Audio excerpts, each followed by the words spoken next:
Imagine standing across the ring from one of boxing's most feared punchers. The monster. Japanese fighter called Monster. Your heart racing, adrenaline pumping. He's better than Manny Pacquiao. Manny Pacquiao was good like that. Just as good. Now imagine doing something almost no one dares to do. I see me wiping him out clean. He's too small for me. He's too short. Those words weren't just a challenge. They were the beginning of one of boxing's most humbling lessons. Today, we're breaking down the exact moment Stephen Fulton realized why they call Naoya Inoue the Monster. There are some names you simply don't disrespect. July 25th, 2023, Tokyo's Ariake Arena. The boxing world holds its collective breath. In one corner, America's undefeated tactical genius, Stephen Fulton, 21 wins, 0 losses, the epitome of technical brilliance. In the other, Japan's destroyer, Naoya the Monster Inoue, a man whose punches have literally sent opponents to the hospital. But this fight began long before either man stepped into the ring. At every press event, Fulton's confidence bordered on disrespect. He didn't just believe he would win, he believed Inoue was beneath him. I feel like I'm the better guy overall, all around. Other than his power, could you tell me what do we have to offer?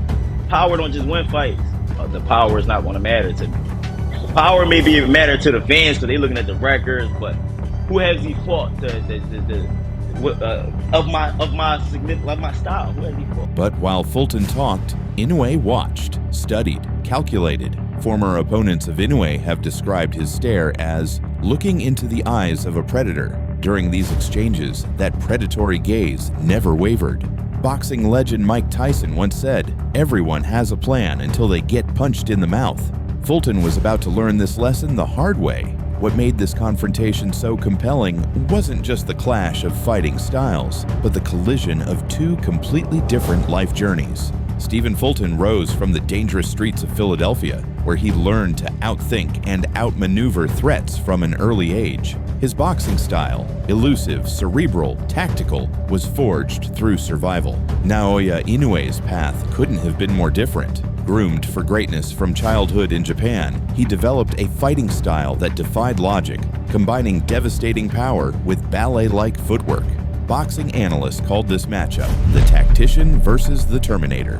What many didn't realize, Inoue had heard it all before. Throughout his career, opponents underestimated him because of his size. Each time they paid a devastating price. But Fulton was different. He wasn't just another opponent. With 21 professional wins and championship belts, his confidence seemed justified. During their final face-off, tension reached its breaking point. Fulton leaned in close to Inoue's ear, whispering words the cameras couldn't capture. Whatever he said, it created the only visible reaction from Inoue throughout the entire buildup. A slight nod that sent chills through the arena. That nod from Inoue, that wasn't acknowledgement, that was a promise. The contrast between their entrances couldn't have been more stark. Fulton arrived like a king, already crowned, arms raised, smiling to the crowd, showboating before the first bell had even rung.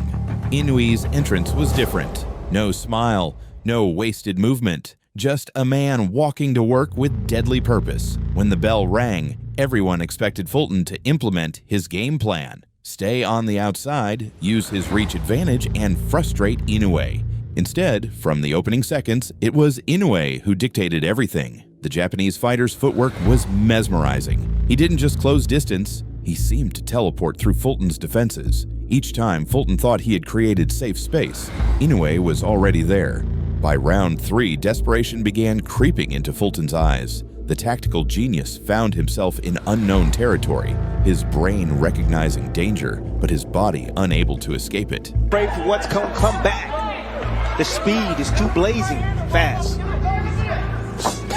What Inoue and his unique physical gifts offer when you're opposite him.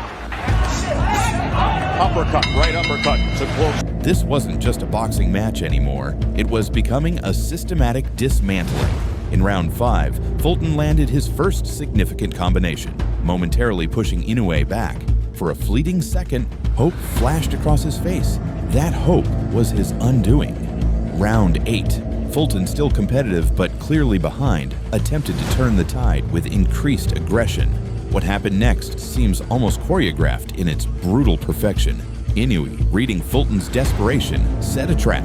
A subtle feint to the head drew Fulton's guard up, exposing his midsection for just a fraction of a second. The body shot that followed didn't just hurt Fulton, it violated the laws of physics. From a seemingly impossible angle, Inoue generated power that bent the American fighter in half. The monster on the attack, trying to claim 2 more belts as Fulton tried to grab the ropes, backed up into the corner. Here comes Inoue. That destructive, decisive power does it again. The monster, a 4-division world champion, stamping in Tokyo.